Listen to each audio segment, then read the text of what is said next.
है state bank of India balance advantage NFO, जिसका subscription 12 अगस्त को ओपन हुआ था और 25 अगस्त तक जारी रहेगा। It has actually become a buzzword now. I too define it as a right product at a right time with a right brand. इस fund की कॉम्प्रिहेंसिव एनालिसिस के लिए you can watch my first video जो इस topic पे मैंने बनाया था, उसका लिंक डिस्क्रिप्शन में आपको दिख सकता है। ये वीडियो मैं उन लोगों के लिए बना रहा हूँ जिनको इस फंड से या किसी भी म्यूचुअल फंड से दूर रहना चाहिए, इसमें निवेश नहीं करना चाहिए। हालांकि आप उनमें से नहीं आते हैं। मेरा नाम है doctor Kumar Gaurav. Financial literacy के इस मुहिम में आपका स्वागत है।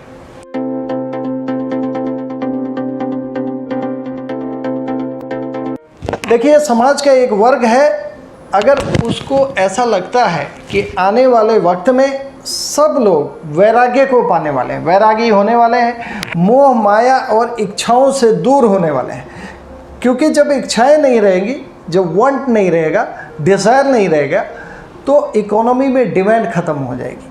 और जब डिमांड ख़त्म हो जाएगी तो एक्सपेंडिचर एक बंदा स्पेंड नहीं करेगा। अगर एक बंदे की एक्सपेंडिचर दूसरे बंदे की अर्निंग होती है तो दूसरा बंदा इनकम नहीं करेगा, और डिमांड ही नहीं रहेगी तो ये कंपनियां मैन्युफैक्चर क्यों करेगी, और मैन्युफैक्चर ही नहीं करेगी तो इनको बैंकों से लोन लेने की ज़रूरत क्यों पड़ेगी। हमारा इकोनॉमी का जो चक्का है वो इन लोगों के अनुसार बंद होने वाला है या बंद हो सकता है।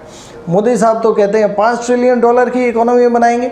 अब देखिए, मार्केट कैपिटलाइजेशन $3 ट्रिलियन को 20 मई को पार कर गया इसी साल।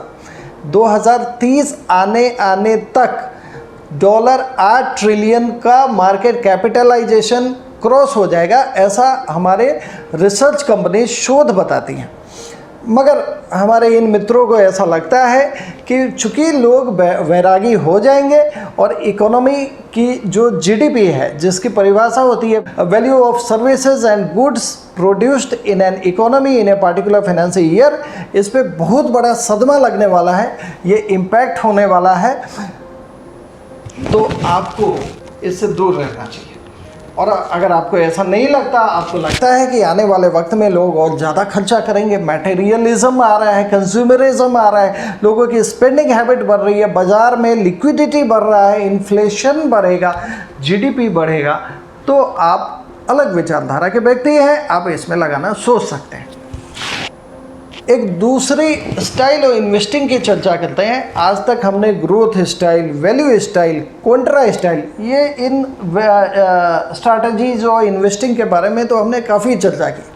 आज थोड़ी देशी स्टाइल की चर्चा करते हैं। देखिए, 3 स्टाइल हैं इन्वेस्टमेंट के। हालांकि आप इनमें से तीनों स्टाइल में यकीन नहीं करते, ये मैं किसी और के बारे में कह रहा हूँ। वो 3 स्टाइल कौन सी है?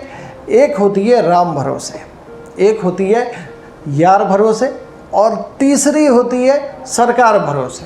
अब देखिए, राम भरोसे स्टाइल क्या है? राम भरोसे स्टाइल है, एक बार पैसों को लगा दिया, फिर 4-5 साल बाद ही देखेंगे। इन लोगों से आप पूछेंगे तो आपको कहेंगे जी जो आपके किस्मत में है वही मिलना है, और क्या लेके आए हो, क्या लेके जाओगे। ज़्यादा लालच नहीं है, ग्रीड नहीं है, भौतिकवादी में यकीन नहीं है।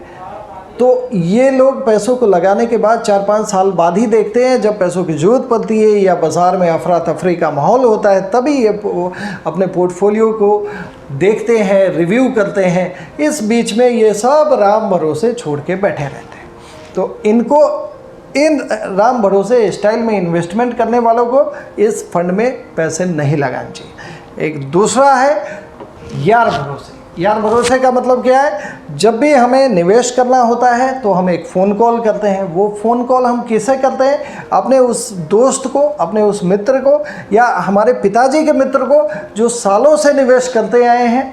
हालांकि अगर वो 25 बार नुकसान किए रहते हैं और 5 बार गेन किए रहते हैं, मगर हो सकता है वो नुकसान की कहानी कहीं भी ना बताएं और जो गेन की कहानी है वो हर जगह बताएं, तो हम उनसे मार्गदर्शन लेते हैं, उनसे सलाह लेते हैं।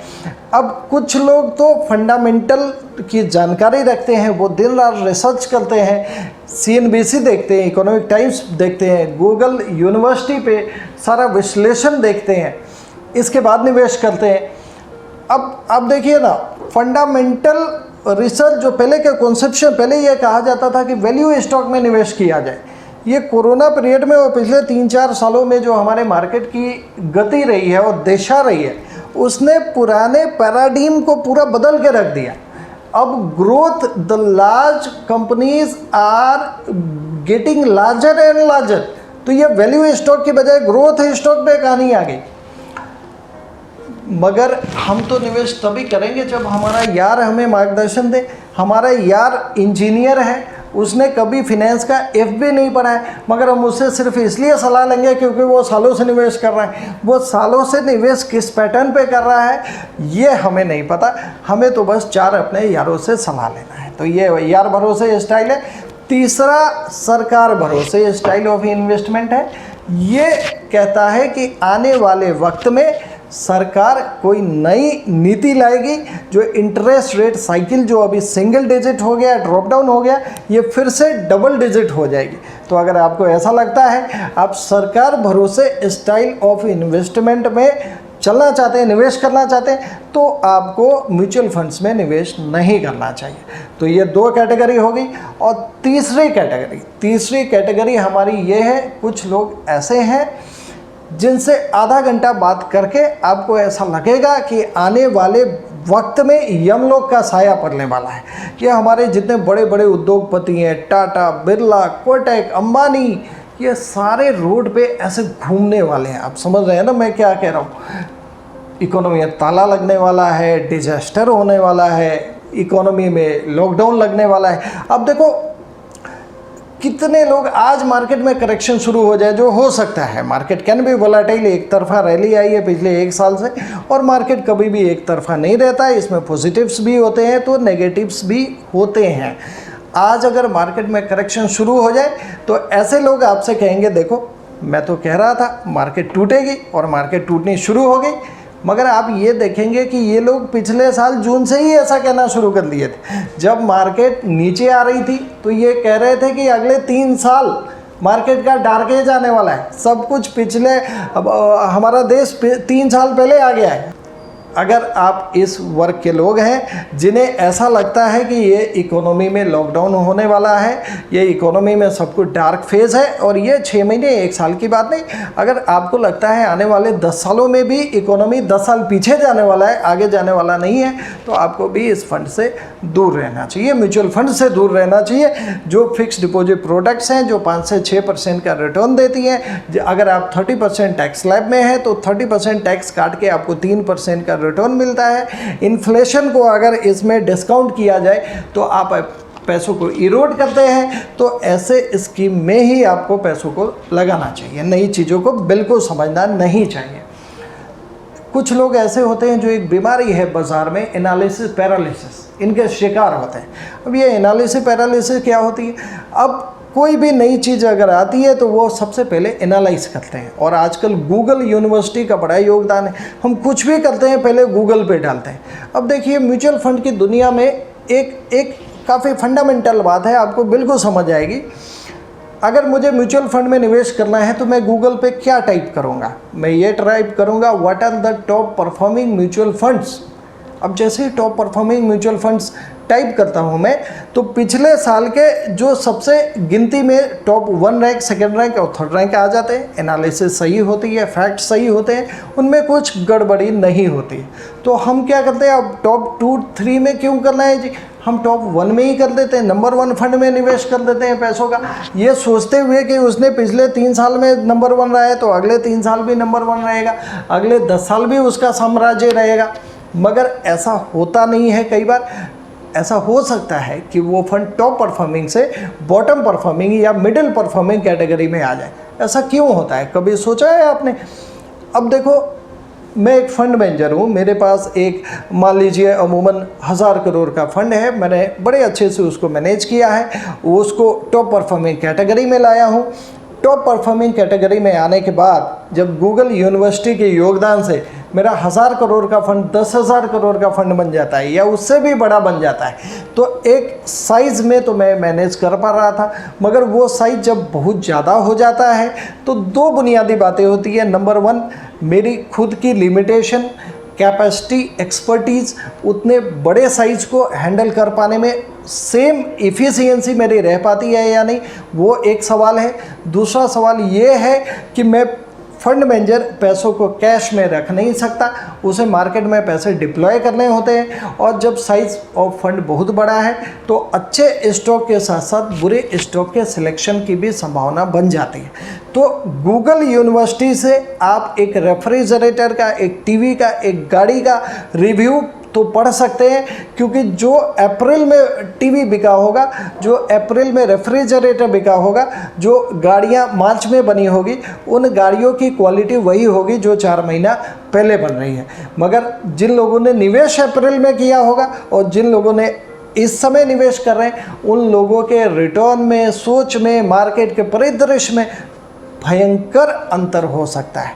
सो एनालिसिस पैरालिसिस एक ऐसी बीमारी है जो हमें खाली काश कहने पे मजबूर करती है। लास्ट ईयर जो लोअर सर्किट लगा था तो हम सोचते रहे कि ये और कितना नीचे जाएगा, और कितना नीचे जाएगा। जब मार्केट ऊपर उठने लगा तो मार्केट 35 का हो गया, हमने कहा महंगा हो गया, मार्केट 40 हो गया, हमने कहा अभी महंगा हो गया, 45 हो गया, 50 हो गया। मार्केट की एक तरफा रैली हम देखते चले गए और मौका ढूंढते रह गए कि हमें कब इस मार्केट में एंट्री करने का मौका मिलेगा, एंट्री पॉइंट मिलेगा।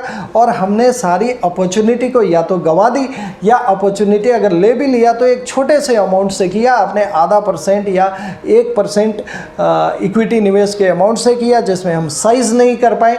तो एनालिसिस पैरालिसिस सिंड्रोम से ग्रसित लोग कभी कोई फैसला नहीं ले पाते, और इसका नतीजा एक काश होता है। काश हमने लास्ट ईयर किया होता, काश हमने 2 महीना पहले किया होता। ऐसे लोग भी इस फंड में निवेश ना करें। तो ये 3 कैटेगरी जो आपसे मैं बताना चाहता था। मेरी बातों को आप अन्यथा नहीं लेंगे, मेरी मंशा सिर्फ और सिर्फ आपको सिखाने की है। आप देखिए, आने वाला भविष्य एक कंज्यूमरिज्म की तरफ जा रहा है। मार्केट फिनेंशियल इनोवेशंस काफ़ी हो रहे हैं बाज़ार में। आप अगर एक मध्य मार्ग में यकीन रखते हैं, आप बहुत ज़्यादा एक्सट्रीमिस्ट नहीं हैं। अभी एक्सट्रीमिज़म से मेरा क्या मतलब है, एक तरफ स्टेट बैंक ऑफ इंडिया के फिक्स डिपॉजिट है जो 5.5% पे है, एक तरफ सेंसेक्स है जो कि 54,000 पे है। तो या तो मैं फिक्स डिपॉजिट की तरफ खड़ा रहूँगा, या मैं सीधा 54,000 की स्टॉक मार्केट की एक्सट्रीमिज़म में खड़ा रहूँगा। अगर इन दोनों 0 to 1 के बीच में हम जाते हैं तो हमें दूर रहना चाहिए। मगर अगर हम एक मध्य मार्ग में यकीन रखते हैं कि मुझे फिक्स डिपॉजिट से ज़्यादा पैसे आ जाएं, हम इन्फ्लेशन को बीट कर पाएँ, हमारा टैक्स स्लैब 30% के नीचे आ जाए, तो वो ऐसे लोग इस बैलेंस एडवांटेज NFO को अपने इन्वेस्टमेंट का एक पोर्टफोलियो बना सकते हैं, इसमें निवेश कर सकते हैं। धन्यवाद। आपका कमेंट सेक्शन में जरूर डालिए। आप कोई अपने प्रतिक्रिया जाहिर करना चाहते हैं, मुझे जो बताएं। अगर मेरी बातें आपको अच्छी लगी तो इस वीडियो को, इस चैनल को सब्सक्राइब कर लें, अपने मित्रों के बीच इसको जरूर शेयर करें।